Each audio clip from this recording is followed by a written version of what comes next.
You're listening to the once-a-year Infowars.com Money Bomb special transmission. And because 2012 is an incredibly important year, we're going from a special 24-hour broadcast to 48 hours, jam-packed with special guests, calls, breaking news, reports. If you want to see the full roster of amazing special guests and reports that we're going to be airing, as well as guest hosts, be sure and visit InfoWarsMoneyBomb.com. With Dr. Ali Muhammad, who is the editor-in-chief of the Syria Tribune website newspaper, and he's actually from Syria as well. And he's going to talk to us about the Muslim Brotherhood. And this is a group that's inside Syria that, has a lot of influence. It's probably the second most influential group. And it's one of the groups that is sort of pushing this insurgency. Dr. Ali, is the Muslim Brotherhood just another jihadi group, or what is their significance and power in Syria? And can you tell us a little bit about their ideology and what their aims are? Hello, Mimi. Thank you for having me again. Actually, this is a very important topic, and we need to discuss it in as much detail as possible. The Muslim Brotherhood is not just another jihadi group. It's actually the mother of all jihadi groups. If we go back in history, we need to realize that the boom of jihadi groups came with the Soviet-Afghani war in the 80s. And back then, there was this person whose name is Abdullah Azzam, who's Palestinian Jordanian, and he started by forming a jihadi group in Palestine, but very soon he stopped that and he went to Egypt, then to Saudi Arabia, and there he went to Pakistan to supervise all the influx of the jihad, the Arab jihadis, what the later to be called the Arabs. This person was actually the spiritual father of all jihadi groups, and he is a leader of the Muslim Brotherhood. It's worth mentioning that Abdullah Azzam is Osama bin Laden's teacher and spiritual leader, and it's actually from under his cloak that Osama bin Laden rose. Despite the fact that they disagreed on certain things at the end, and Osama bin Laden formed a unity with Ayman al-Zawahiri, the current leader of Al-Qaeda, and this ended up in creating the global jihadi groups that the world is suffering because of now. So as you can see, the Muslim Brotherhood has an important role in the initiation of all this global jihad, and this is actually not surprising, because if you go back to the very roots, even before Abdullah Azzam, the Muslim Brotherhood was created by a person called Hassan al-Banna. He's an Egyptian, and Hassan al-Banna was the first leader of the Muslim Brotherhood. But later, not very much later, actually in the 50s, a person called Sayyid Qutb joined the Muslim Brotherhood and then became the #1 ideology provider for the Muslim Brotherhood, as well as the global jihad groups. And Sayyid Qutb is a very unique character, actually. He believes in violence. He states that violence is the only way to spread the word of God, and he was actually asked to repent in exchange for his life, because he was sentenced to death during the time of President Jamal Abdel Nasser in Egypt. But he refused to repent, and he said, "I prefer to die for the Sharia of Allah." So this kind of ideology, Sharia law. Yeah, Sharia law. So this kind of ideology is actually what created the special groups in Muslim Brotherhood, whether in Syria or in Egypt. They were called in Egypt the special group, as simple as this, but in Syria they were called the Fighting Scout. These are groups from the Muslim Brotherhood who believed in violence and in suicide bombing and all sorts of currently well-known Islamic jihadist methods. And so yes, basically what you can clearly say, and it's proven historically, is that the Muslim Brotherhood is the spiritual entity from which all jihadi groups, even Al-Qaeda and Osama bin Laden's groups, emerged. Well, can you tell us then a little bit about their history in the US? Because, in Syria. Because this is not the first time that Muslim Brotherhood has had an uprising in Syria. Of course. Actually, it's funny that you slipped and said in the U.S. because the U.S. did play a role in forming the ideology. Because Sayyid Qutb, the founder of the violence ideology, studied in the U.S. and it was his reaction to the openness and sexual freedoms in the U.S. that caused him to be very extreme in refusing these and in trying to establish what he would like to call the Sharia of Allah in the Muslim countries. So yeah, the US played a role somehow, even if indirectly. The UK, though, played a more direct role in their establishment because a lot of historical researchers say that Hassan al-Banna was somehow linked to the British embassy in Egypt. Anyway, back to our subject in Syria. The Muslim Brotherhood in Syria was formed in 1942, if I am not mistaken.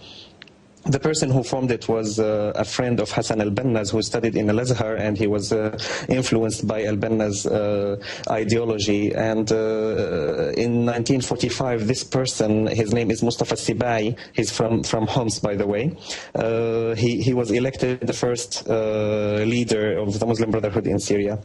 At the beginning, the Muslim Brotherhood wanted everybody to believe that they believe in non-violence and in elections and democracy, etc. But this did not last long, actually. They started clashing with all the governments in Syria very soon. I think it was in 1953, I guess, where they threatened this person, Mustafa Sibai, and his group threatened to burn bars and discotheques in Damascus, the same way they did in the famous, or let's say the infamous Cairo, the huge Cairo fire, and they threatened to do the same in Syria. And later, with the unity with Egypt in 1958, the Muslim Brotherhood subsided, and they were scared because Jamal Abdel Nasser, the president of the then called the United Arab Republic, he was a sworn enemy of the Muslim Brotherhood, so they were quiet for the 3 years during the unity. After that, in 1963, when Ba'ath came to power in Syria, they started clashing violently, and that's when the infamous the Fighting Scout, or what we call in Arabic At-Tali'a al-Muqatila, was formed. And actually, it's funny because history repeats itself. At-Tali'a al-Muqatila, or the Fighting Scout, back then committed disastrous crimes against Syrian people, and they blamed the government for them, just the same way they are doing now. So it started to escalate, and it's worth mentioning that this was even before the era of President Hafez al-Assad, the father of the current president.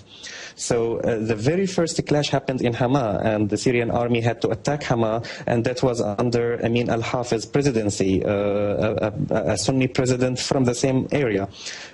So the claim that the Muslim Brotherhood would like people to believe that it was al-Assad's family that started fighting with them is totally not true.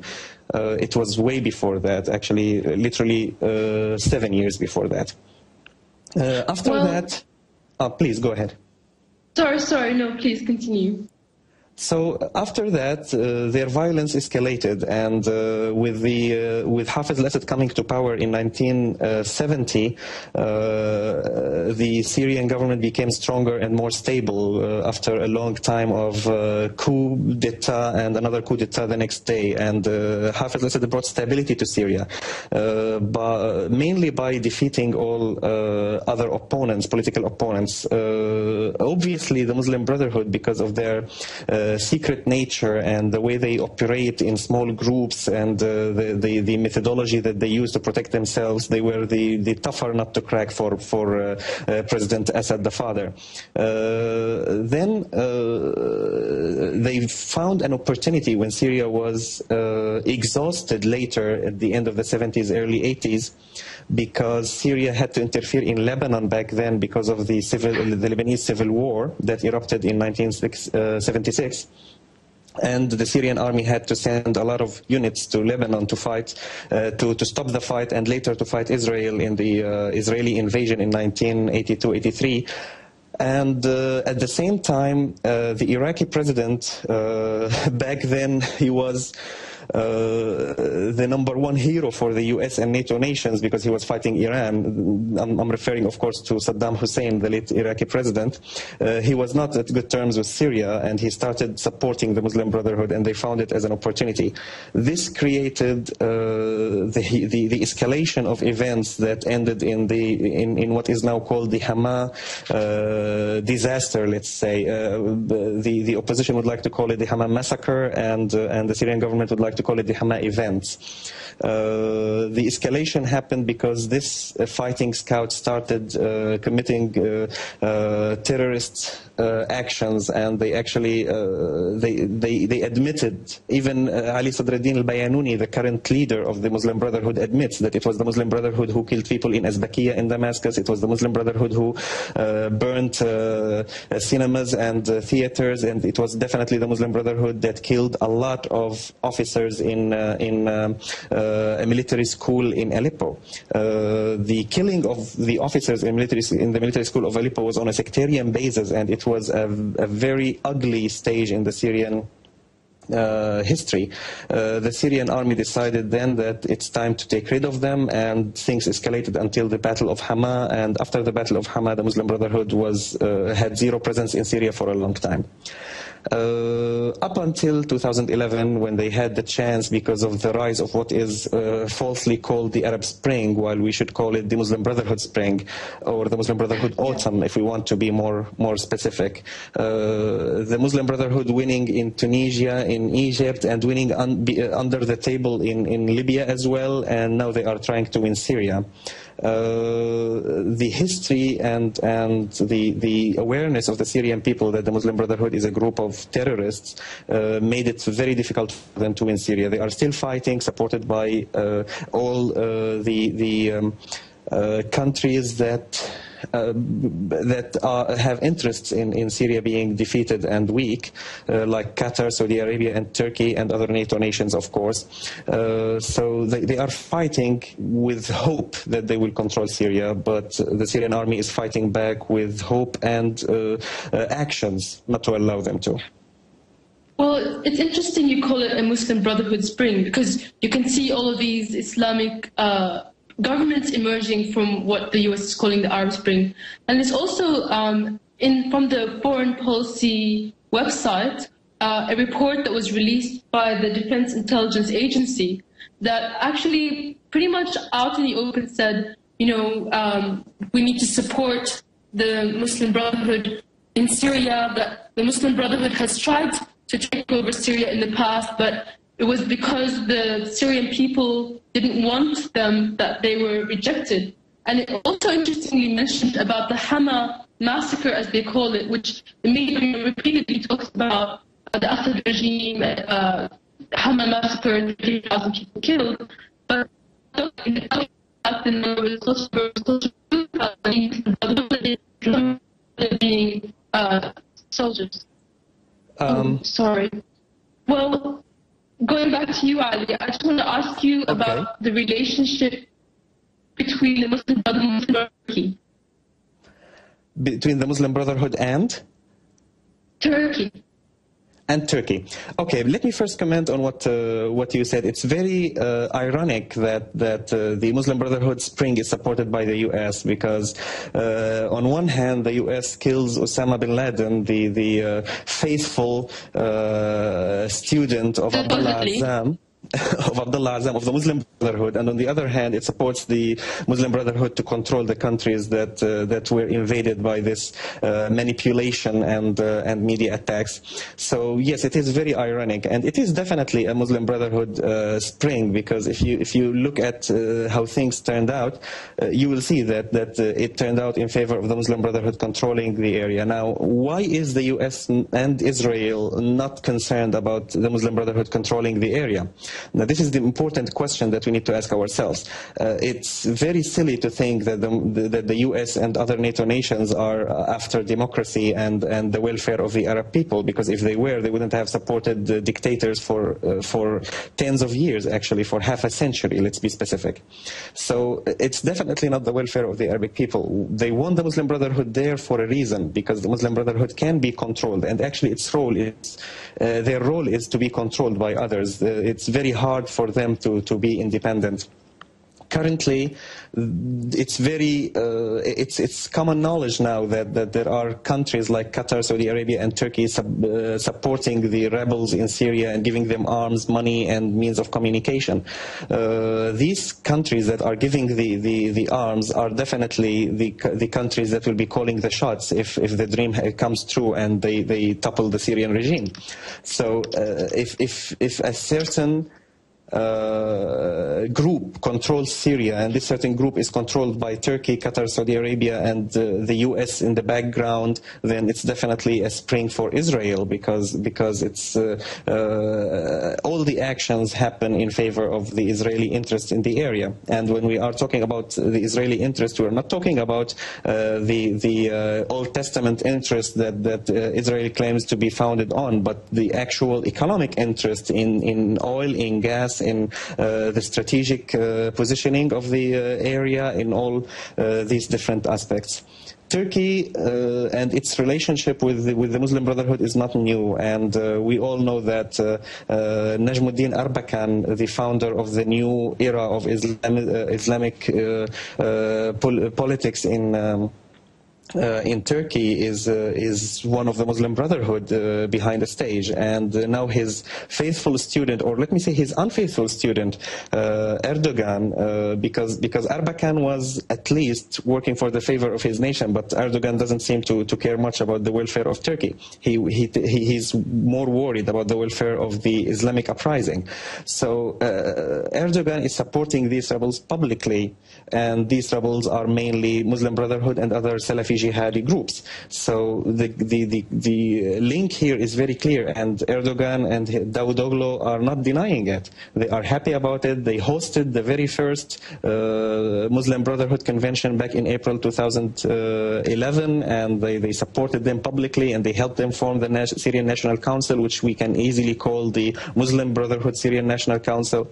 And they supported them in the media. They supported them with weapons, money. They allowed them to cross the borders freely, and they helped them locate strategic areas and strategic sites for the Syrian army and the Syrian government. So the link is very clear, and nobody is denying it. The question is, what will Erdogan win? I bet nothing. He will lose everything.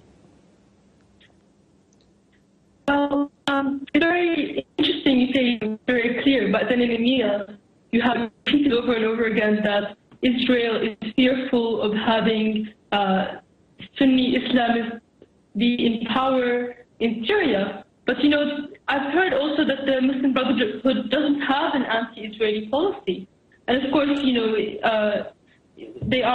Israel is allies with Saudi Arabia, which, you know, one of the most extreme Islamist countries in the region. So why do you think it is that this kind of mind split in the media and reality is existing? You know, is there any legitimacy in the so-called fear of Israel, of the Muslim Brotherhood? No. This is just a way of selling the Muslim Brotherhood as a good group for the Arabic people, the simple Arabic people who only care about the fight with Israel and about regaining the Arabic rightful rights in Palestine, in Gaza, the West Bank, in Syrian occupied Golan Heights, and the rights, the strategic rights of oil and gas, etc. So to sell the Muslim Brotherhood to these people, the media is trying to portray the Muslim Brotherhood as anti-Israel. But lucky for us, the Muslim Brotherhood is not very good at concealing its intentions, because just a few weeks ago, the Egyptian president, who is the Muslim Brotherhood candidate, he sent a message to Shimon Peres, the Israeli president, and he called him my great friend.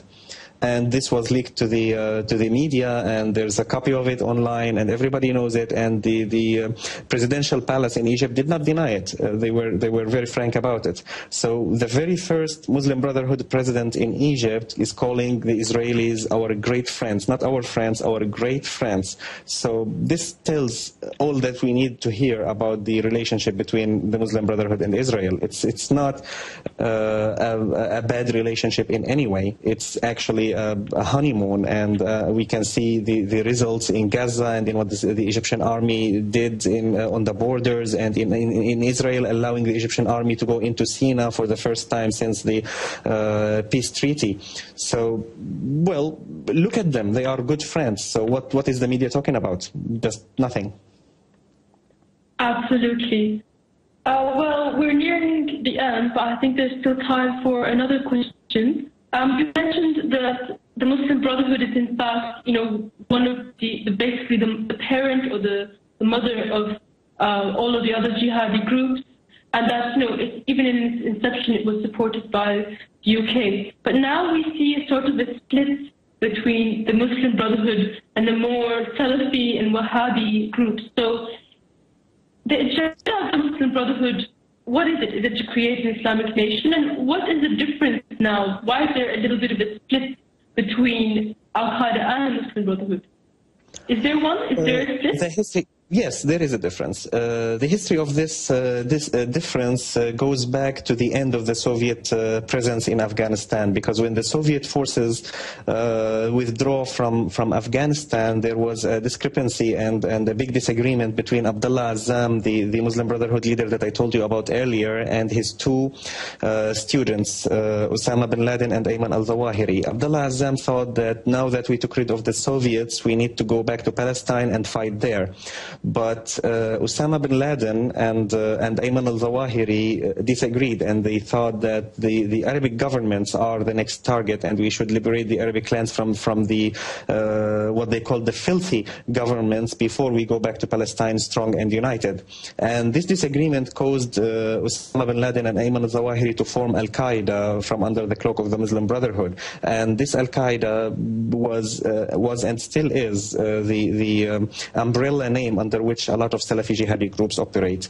It's worth mentioning that Abdullah Azzam was killed in a car bombing in Afghanistan when he was going to give his Jumu'ah prayer speech somewhere. And there's a lot of people think that Ayman al-Zawahiri had something to do with killing Abdullah Azzam, and Abdullah Azzam's family seem to think that no, Ayman al-Zawahiri could not do that, it must be Israel, etc. But killing Abdullah Azzam was killing the violent wing of the Islamic Jihad that wanted to target Israel, and leaving the stage open for the other wing that is more extreme, more fundamental, and they wanted to fight somewhere else, as has been clear for the past 20 or more years.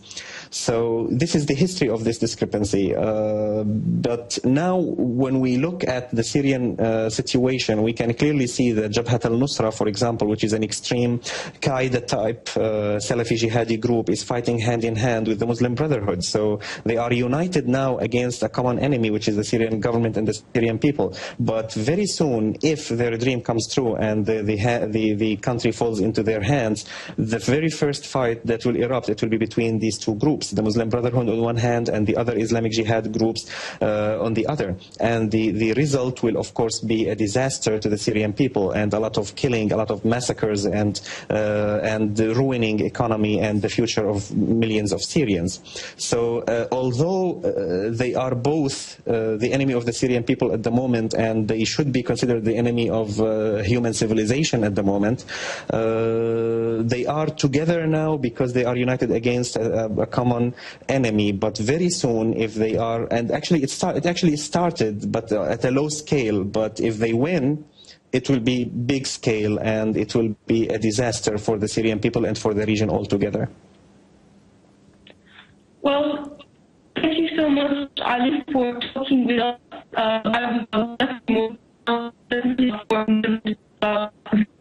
And great respect to you. Would you like to plug your newspaper again? I actually, your sound was breaking, Mimi. I'm sorry. So I didn't really understand what you want me to do. I hope the control can help me here. To plug my newspaper? Yes. Sure. Yes. If you, yeah. You will explain this to me under the air, and I'm sure that it will help the Syrian cause. You're on the air now. So you have Syria Tribune. Syria Tribune. Yes, you want me to plug it. Okay, now I get it. So yes, please visit Syria Tribune for detailed reports on the Syrian situation, and especially on the fightings and the situation on the ground. Syria Tribune is spelled Syria, SYRIA Tribune as a spell.com. And you can also follow us on Twitter and Facebook the way you prefer. And we hope we'll continue providing reports that are accurate and proven by evidence to show the outside world that what is happening in Syria is far from being a spring and far from being Arabic. Thank you so much, Ali. And thank you to Alex Jones for giving me these 2 hours, and all the listeners that are out there who are listening in very early in the morning in America. This is Syrian Girl saying goodbye.